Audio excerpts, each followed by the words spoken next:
Salam alaikum mes amis. Aujourd'hui, nous allons ensemble explorer l'une des plus grandes questions de l'univers. Avec 4300 religions différentes dans le monde, quelle est la vraie religion? Qu'est-ce qui distingue l'islam des autres? Face à l'immensité de l'univers, quand on pense à quel point nous sommes petits en tant qu'êtres humains, ces questions deviennent encore plus importantes. Mais alors, comment trouver la vérité? Allons, embarquons ensemble dans ce voyage. Dans cette vidéo, nous allons examiner en profondeur l'islam et les autres systèmes de croyances. Nous allons répondre à ces questions non seulement avec des informations, mais aussi avec de la logique. Si vous êtes prêts, commençons. Il y a 2,1 milliards de chrétiens, 1,6 milliard d'hindous et 1,1 milliard de musulmans dans le monde. 500 millions de personnes suivent le bouddhisme. 500 millions de personnes ont adopté l'athéisme et l'agnosticisme. On dit qu'il y a au total 4300 religions dans le monde. Alors, la question que nous devons poser est la suivante. Pourquoi l'islam figure-t-il parmi ces 4300 religions? Comment savez-vous que la religion que vous cherchez est la vraie? Vous avez embrassé l'islam, mais vous êtes-vous vraiment posé la question? Avez-vous fait des recherches?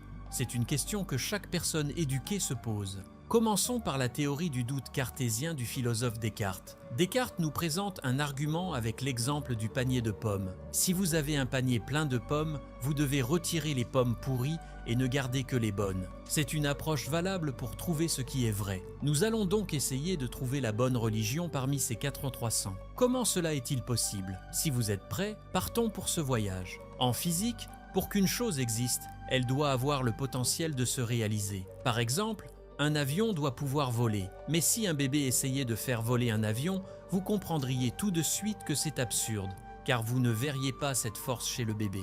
De la même manière, quand vous regardez la création de l'univers, vous réalisez qu'il doit y avoir un créateur doté d'une volonté et d'une puissance illimitée derrière cette œuvre. Alors, qu'est-ce que l'ordre de cet univers nous dit? L'ordre de l'univers nous indique l'existence d'un créateur. À ce stade, les systèmes de croyances comme le bouddhisme, le jaïnisme, l'athéisme et l'agnosticisme échouent quant à expliquer la création de l'univers, car ils ne pointent pas vers un créateur qui aurait établi cet ordre. Nous devons croire en un créateur, mais le nom que nous lui donnons n'est pas si important. Ce qui est important, c'est de pouvoir reconnaître ce créateur et établir une connexion avec lui. Le créateur est la force qui a établi et maintient l'ordre de l'univers. Lorsque nous examinons l'univers, tant à l'échelle macroscopique que microscopique, nous voyons que tout est parfaitement ordonné. Cet ordre est maintenu par des lois et des règles qui existent dans l'univers. Par exemple, l'orbite des planètes, la structure des atomes, les lois de la nature, tout est en harmonie et en équilibre. Si ces règles étaient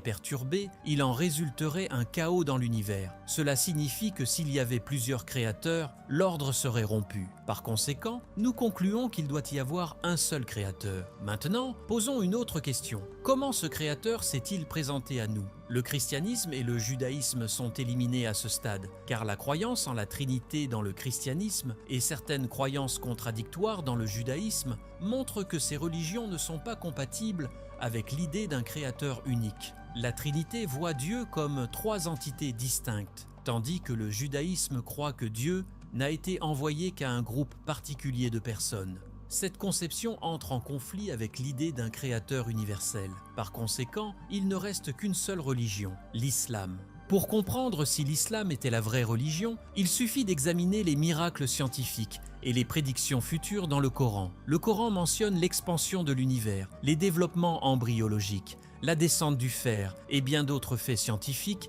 il y a 1400 ans. Ce sont des connaissances que l'humanité ne pouvait pas atteindre à l'époque. Et cela montre que le Coran provient d'une source surnaturelle. De plus, les versets du Coran fournissent des informations sur la création de l'homme, le fonctionnement de la nature et bien plus encore. Ces informations ne s'adressent pas seulement aux gens de l'époque, mais à toutes les générations. En conclusion, le créateur que nous cherchons est Allah, et l'islam est la religion qui décrit le mieux ce créateur. Mais ne nous arrêtons pas là. Le Coran ne se limite pas aux miracles scientifiques. Il guide également sur les valeurs morales, les relations humaines, la justice sociale, l'économie et bien d'autres domaines. Les enseignements du Coran régissent à la fois la vie individuelle et sociale de l'homme. C'est pourquoi l'islam n'est pas seulement une religion, mais aussi un mode de vie. Alors, qu'est-ce que tout cela signifie? L'islam n'est pas seulement pour ceux qui cherchent une satisfaction spirituelle, mais aussi pour ceux qui recherchent un guide dans tous les aspects de la vie. La guidance du Coran nous dirige sur le bon chemin et donne un sens à notre vie. En conclusion, si vous voulez vraiment croire en un créateur